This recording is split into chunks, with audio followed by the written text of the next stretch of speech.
Ezra അധ്യായം 3. ബലിസമർപ്പണം. പട്ടണങ്ങളിൽ വസിച്ചിരുന്ന ഇസ്രായേൽക്കാർ 7-ാം മാസത്തിൽ ഒറ്റക്കെട്ടായി ജെറുസലേമിൽ വന്നു. യോസദാക്കിന്റെ പുത്രനായ യശുവ സഹപുരോഹിതന്മാരോടും ഷയാൽത്തിയേലിന്റെ പുത്രൻ സെറുബാബേൽ തന്റെ സഹോദരന്മാരോടും കൂടെ ദൈവപുരുഷനായ മോശയുടെ നിയമത്തിൽ എഴുതിയിരിക്കുന്നതനുസരിച്ച് ദഹനബലി അർപ്പിക്കുന്നതിന് ഇസ്രായേലിന്റെ ദൈവത്തിന്റെ ബലിപീഠം പണിതു.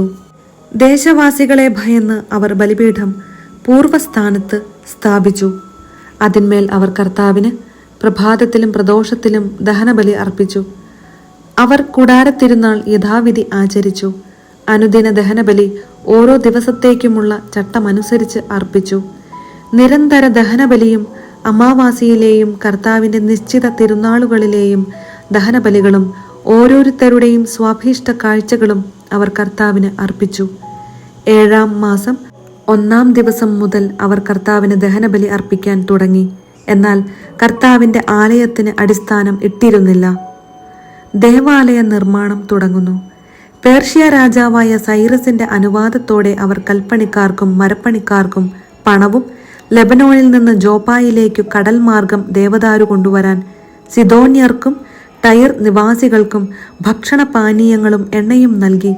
അവർ ജെറുസലേമിൽ ദേവാലയത്തിലേക്ക് വന്നതിന്റെ 2-ാം വർഷം 2-ാം മാസം ഷെയാൽത്തിയേലിന്റെ മകൻ സെറുബാബേലും യോസാദാക്കിന്റെ മകൻ യശുവയും കൂടെ തങ്ങളുടെ മറ്റു സഹോദരന്മാർ, പുരോഹിതന്മാർ, ലേവ്യർ, പ്രവാസത്തിൽ നിന്ന് ജെറുസലേമിൽ വന്നവർ എന്നിവരോടൊപ്പം പണി ആരംഭിച്ചു. കർത്താവിന്റെ ആലയം നിർമ്മിക്കുന്നതിന്റെ മേൽനോട്ടം വഹിക്കാൻ 20-ഉം അതിനുമേലും പ്രായമുള്ള ലേവ്യരെ നിയോഗിച്ചു. യശുവയും പുത്രന്മാരും ചാർച്ചക്കാരും യൂദായുടെ മക്കളായ കദ്മിയേലും പുത്രന്മാരും ഹെനാദാദിന്റെ പുത്രന്മാരും ലേവ്യരും അവരുടെ പുത്രന്മാരും ചാർച്ചക്കാരും ചേർന്ന് മേൽനോട്ടം വഹിച്ചു. കർത്താവിന്റെ ഭവനത്തിന്റെ ശിലാസ്ഥാപനം ശില്പികൾ നിർവഹിച്ചപ്പോൾ ഇസ്രായേൽ രാജാവായ ദാവീദ് നിർദ്ദേശിച്ചിരുന്നതനുസരിച്ച് വിശുദ്ധ വസ്ത്രങ്ങൾ അണിഞ്ഞ പുരോഹിതന്മാർ കാഹളങ്ങളും ലേവ്യരായ ആസാഫിന്റെ പുത്രന്മാർ കൈത്താളങ്ങളും ആയി കർത്താവിനെ സ്തുതിക്കാൻ മുൻപോട്ട് വന്നു. അവർ കർത്താവിനെ പുകഴ്ത്തുകയും അവിടുത്തേക്ക് നന്ദി പറയുകയും ചെയ്തുകൊണ്ട് സ്തുതിഗീതങ്ങൾ വചനപ്രതിവചനങ്ങളായി പാടി. കർത്താവ് നല്ലവനല്ലോ, ഇസ്രായേലിന്റെ നേരെയുള്ള അവിടുത്തെ സ്നേഹം എന്നേക്കും നിലനിൽക്കുന്നു. കർത്താവിന്റെ ആലയത്തിന്റെ അടിസ്ഥാനം ഇട്ടതിനാൽ അവർ ആർപ്പുവിളികളോടെ കർത്താവിനെ സ്തുതിച്ചു. അനേകർ ആഹ്ലാദത്താൽ ആർത്തു വിളിച്ചെങ്കിലും ആദ്യത്തെ ആലയം കണ്ടിട്ടുള്ള പുരോഹിതന്മാരും ലേവ്യരും കുടുംബത്തലവന്മാരും ആയ വൃദ്ധന്മാർ ആലയത്തിന് അടിസ്ഥാനമിടുന്നത് കണ്ട് ഉറക്കെ കരഞ്ഞു. സന്തോഷധ്വനികളും വിലാപസ്വരവും തമ്മിൽ വേർതിരിച്ചറിയാൻ കഴിഞ്ഞില്ല. ജനം ഉച്ചത്തിൽ അട്ടഹസിച്ചതിനാൽ ശബ്ദം വിദൂരത്തിൽ കേൾക്കാമായിരുന്നു. എസ്രാ അധ്യായം 4. ദേവാലയ നിർമ്മിതിക്ക് എതിർപ്പ്. തിരിച്ചെത്തിയ പ്രവാസികൾ ഇസ്രായേലിന്റെ ദൈവമായ കർത്താവിന് ആലയം നിർമ്മിക്കുന്നുവെന്ന് യൂദായുടെയും ബെഞ്ചമിന്റെയും പ്രതിയോഗികൾ കേട്ടു. അവർ സെറുബാബേലിനെയും കുടുംബത്തലവന്മാരെയും സമീപിച്ചു പറഞ്ഞു, ഞങ്ങളും നിങ്ങളോടുകൂടെ പണിയട്ടെ. ഞങ്ങളും നിങ്ങളെപ്പോലെ നിങ്ങളുടെ ദൈവത്തെ ആരാധിക്കുകയും ഞങ്ങളെ ഇവിടെ കൊണ്ടുവന്ന അസീറിയ രാജാവായ ഏസർഹദ്ദോന്റെ കാലം മുതൽ അവിടത്തേക്ക് ബലിയർപ്പിക്കുകയും ചെയ്തു വരുന്നു. എന്നാൽ സെറുബാബേലും യശുവയും മറ്റു കുടുംബത്തലവന്മാരും അവരോട് പറഞ്ഞു, ഞങ്ങളുടെ ദൈവത്തിന് ആലയം പണിയുന്നതിൽ നിങ്ങൾ ഒന്നും ചെയ്യേണ്ടതില്ല.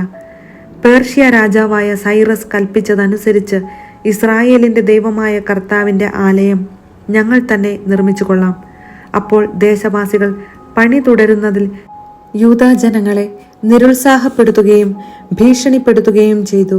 അവരെ ലക്ഷ്യത്തിൽ നിന്ന് വ്യതിചലിപ്പിക്കാൻ ദേശവാസികൾ പേർഷ്യ രാജാക്കന്മാരായ സൈറസിന്റെ കാലം മുതൽ ദാരിയൂസിന്റെ കാലം വരെ ഉപദേശകന്മാരെ വിലക്കെടുത്തു. അഹസ്വേരൂസിന്റെ ഭരണം ആരംഭിച്ചപ്പോൾ അവർ ജെറുസലേമിലെയും യൂദായിലെയും നിവാസികൾക്കെതിരെ ഒരു കുറ്റപത്രം സമർപ്പിച്ചു.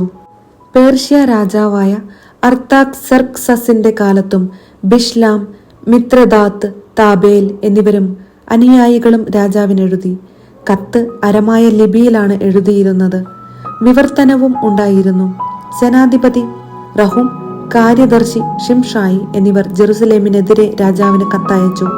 റഹും, ഷിംഷായി, അവരുടെ അനുചരന്മാർ, ന്യായാധിപന്മാർ, ദേശാധിപതികൾ, സ്ഥാനികൾ, പേർഷ്യക്കാർ, എറേക്കിലെ ജനങ്ങൾ, ബാബിലോൺകാർ, ഏലാമ്യർ എന്നറിയപ്പെടുന്ന സൂസാക്കാർ എന്നിവരും മഹാനും ശ്രേഷ്ഠനുമായ ഒസ്നാപ്പർ നാടുകടത്തി സമരിയായിലെ പട്ടണങ്ങളിലും നദിക്കപ്പുറത്തുള്ള ദേശത്തും വസിപ്പിച്ച മറ്റു ജനതകളും കൂടി എഴുതുന്ന കത്ത്. കത്തിന്റെ പകർപ്പാണ് ഇത്. അർത്താക്സെർക്സസ് രാജാവിന് നദിക്കക്കരെയുള്ള ദേശത്തു വസിക്കുന്ന ദാസന്മാരുടെ മംഗളാശംസകൾ. അങ്ങയുടെ അടുത്തുനിന്നു വന്ന യഹൂദർ ജെറുസലേമിലേക്ക് പോയി എന്ന് അറിയിക്കട്ടെ. കലഹക്കാരുടെയും ദുഷ്ടന്മാരുടെയും ആയ ആ പട്ടണത്തിന്റെ പുനർനിർമ്മാണം അവർ ആരംഭിച്ചിരിക്കുന്നു. അവർ അതിന്റെ മതിലുകൾ പൂർത്തിയാക്കുകയും അസ്ഥിവാരത്തിന്റെ അറ്റകുറ്റപ്പണി നടത്തുകയും ചെയ്യുന്നു. മതിലുകൾ പൂർത്തിയാക്കുകയും നഗരം പുനഃസ്ഥാപിക്കുകയും ചെയ്താൽ അവർ കപ്പമോ കരമോ ചുങ്കമോ തരുകയില്ല.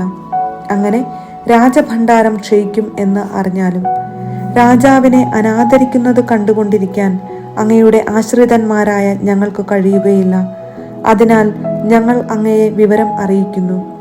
അങ്ങയുടെ പിതാക്കന്മാരുടെ ചരിത്ര രേഖകൾ പരിശോധിച്ചാൽ ഈ നഗരം കലഹകാരിയും രാജാക്കന്മാർക്കും ദേശങ്ങൾക്കും ഉപദ്രവകാരിയും ആണെന്നും പണ്ടു മുതലേ അവിടെ കലഹം പൊട്ടിപ്പുറപ്പെട്ടിരുന്നെന്നും അറിയാൻ കഴിയും. അതിനാലാണ് ഈ പട്ടണം നശിച്ചത്. പട്ടണം പുനഃസ്ഥാപിക്കുകയും മതിലുകൾ പൂർത്തിയാക്കുകയും ചെയ്താൽ നദിക്കിക്കരെയുള്ള ദേശത്ത് അങ്ങേക്ക് ഒരവകാശവും ഉണ്ടായിരിക്കുകയില്ലെന്ന് അറിഞ്ഞാലും. രാജാവ് മറുപടി അയച്ചു. സൈന്യാധിപനായ റഹുമിനും കാര്യദർശിയായ ഷിംഷായിക്കും സമരിയായിലും നദിക്കക്കരെയുള്ള മറ്റു ദേശത്തും ജീവിക്കുന്ന അവരുടെ അനുയായികൾക്കും ശുഭാശംസകൾ. നിങ്ങൾ അയച്ച കത്ത് ഞാൻ വ്യക്തമായി വായിച്ചു കേട്ടു. ഞാൻ ഒരു കൽപ്പന പുറപ്പെടുവിച്ച് അന്വേഷണം നടത്തി. പണ്ടു മുതലേ ഈ നഗരം രാജാക്കന്മാരെ എതിർക്കുകയും കലഹവും കലാപവും അവിടെ നടമാടുകയും ചെയ്തിരുന്നു എന്ന് വ്യക്തമായി. നദിക്കക്കരെയുള്ള ഭൂവിഭാഗം മുഴുവൻ ഭരിച്ചിരുന്ന ശക്തരായ രാജാക്കന്മാർ ജെറുസലേമിൽ ഉണ്ടായിരുന്നു. അവർ കപ്പവും കരവും ചുങ്കവും ഈടാക്കിയിരുന്നു. ഞാൻ കൽപ്പന പുറപ്പെടുവിക്കുന്നതുവരെ നഗരനിർമ്മാണം നിർത്തിവയ്ക്കാൻ അവരോട് ആജ്ഞാപിക്കുവിൻ. ഇക്കാര്യത്തിൽ അയവു വരുത്തരുത്. വരുത്തിയാൽ അതും രാജാവിന് ഉപദ്രവകരമായി തീരും. അർത്താക്സെർക്സസ് രാജാവിന്റെ കത്തിന്റെ പകർപ്പ് വായിച്ചു കേട്ട റഹുമും കാര്യദർശിയായ ഷിംഷായിയും അനുയായികളും ജെറുസലേമിലെ യഹൂദരുടെ അടുത്തേക്ക് തിടുക്കത്തിൽ ചെന്ന് അധികാരവും ബലവും ഉപയോഗിച്ച് പണി നിർത്തി വയ്പ്പിച്ചു. അങ്ങനെ ജെറുസലേമിലെ ദേവാലയത്തിന്റെ പണി നിലച്ചു. പേർഷ്യ രാജാവായ ദാരിയൂസിന്റെ 2ാം ഭരണവർഷം വരെ അത് മുടങ്ങിക്കിടന്നു.